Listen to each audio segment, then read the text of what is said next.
Praise the Lord. सबको जय मसीह की। आइए मैं आप सब की चंगाइयों के लिए और उस वचन के लिए जो वचन हमें परमेश्वर के दास अपोस्तल अंकु यूसुफ नूला जी और परमेश्वर की दासी पास्टर सोनिया यूसुफ नूला जी द्वारा दिया जाता है। सर्वशक्तिमान परमेश्वर, हम आपका धन्यवाद करते हैं पिता। आपने हमें एक नए दिन के साथ खुदा बना ब्लेस किया, हम धन्यवाद करते हैं पिता परमेश्वर। बाइबल कहती धन्यवाद के साथ स्तुतियों के साथ उसके फाटकों में प्रवेश करते चलो। ऐ मेरे जिंदा परमेश्वर, मैं आपका धन्यवाद करती हूँ खुदावन खुदा।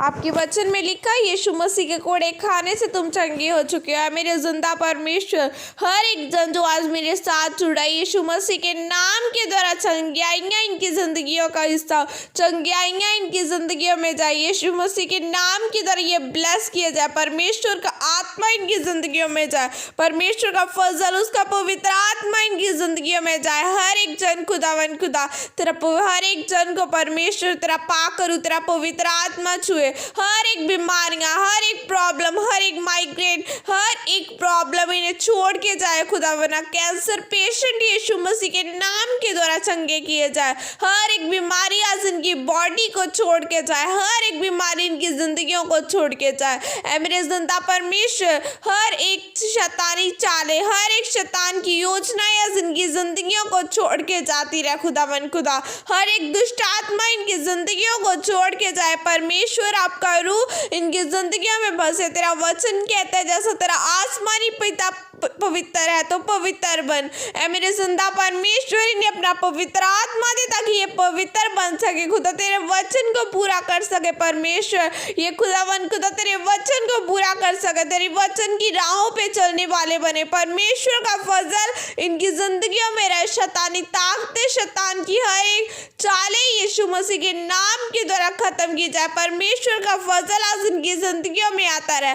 आज का वचन इनकी जिंदगियों में कार्य करे। आज के वचन के द्वारा हर एक जन ब्लेस किया जाए। परमेश्वर का आत्मा इन्हें छुए, इन्हें गाइड करे, इन्हें अपने रास्तों पे चलना सिखाया। मेरे जिंदा परमेश्वर, इन्हें आज छू, इन्हें ब्लेस कर खुदावन खुदा। तेरा पवित्र आत्मा इन्हें छुए, इन्हें चंगा करे। परमेश्वर बीमारियां इनकी जिंदगियों को छोड़ के जाती रहे और आज का वचन इनकी जिंदगियों में परमेश्वर तेरे गहरे भेदों को जाहिर करे खुदावन खुदा। आज के वचन के द्वारा ये आशीषित किए जाए। आज का वचन इनकी जिंदगियों को छुए। ऐ मेरे जिंदा परमेश्वर, आज का वचन इनकी जिंदगियों को छुए खुदावन खुदा।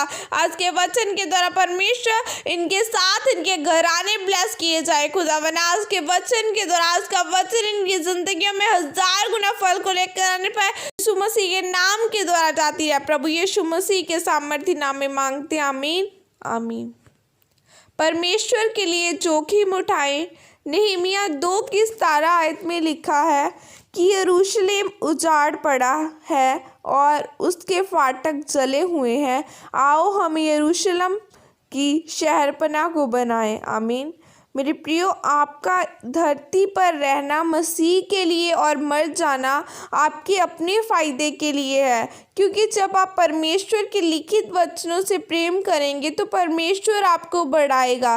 बाइबल में लिखा है कि परमेश्वर उन लोगों को इस्तेमाल कर पाया जिन्हें अपने जीवन से कोई इच्छा नहीं थी, बल्कि उनका मकसद परमेश्वर के कामों को करना और उसके नाम को बढ़ाना था।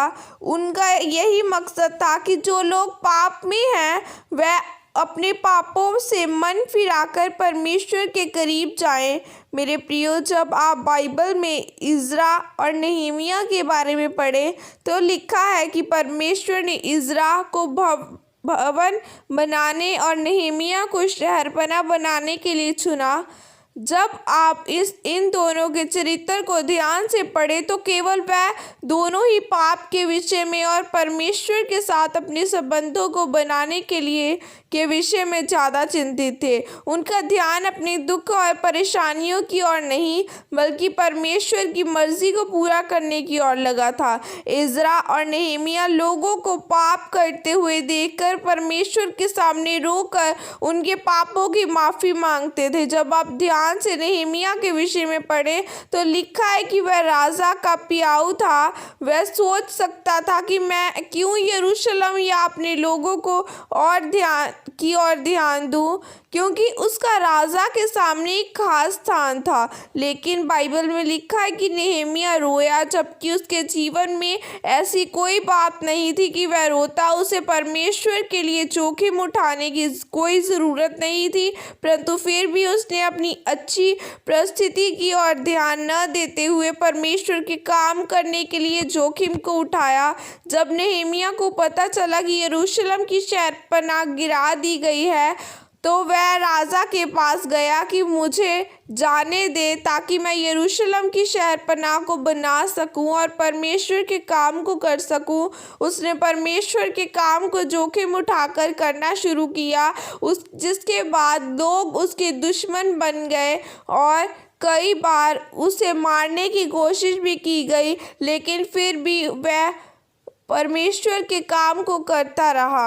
मेरे प्रिय नेहेमिया की तरह आज आपको भी परमेश्वर के साथ के काम के लिए जोखिम उठाने की ज़रूरत है। आप एक जिम्मेदारी के साथ परमेश्वर के कामों को करने के लिए आगे आए। याद रखें, जब आप परमेश्वर के कामों को बोझ और जोखिम के साथ करेंगे तो आपके अपने जीवन की मुश्किलें और परेशानियां दूर होंगी, क्योंकि जब एक इंसान का मकसद परमेश्वर के काम करना होता है, दूसरों की मुश्किलें उसकी अपनी बन जाती हैं, तब परमेश्वर उसके जीवन की खुद की मुश्किलों को दूर कर देता है। इसलिए आज से ही अपने जीवन में परमेश्वर के काम को करने की जलन रखें, चाहे आपके जीवन में कोई भी मुश्किल, विरोध या परेशानी क्यों ना हो। परमेश्वर के कामों के लिए जोखिम उठाएं। जब आपके जीवन में नए रास्ते खुलेंगे और परमेश्वर के द्वारा ऐसी आशीषें आपके पास होंगी जिनके बारे में आपने कभी सोचा भी नहीं होगा। परमेश्वर इस वचन के द्वारा आपको आशीषित करे। आमीन।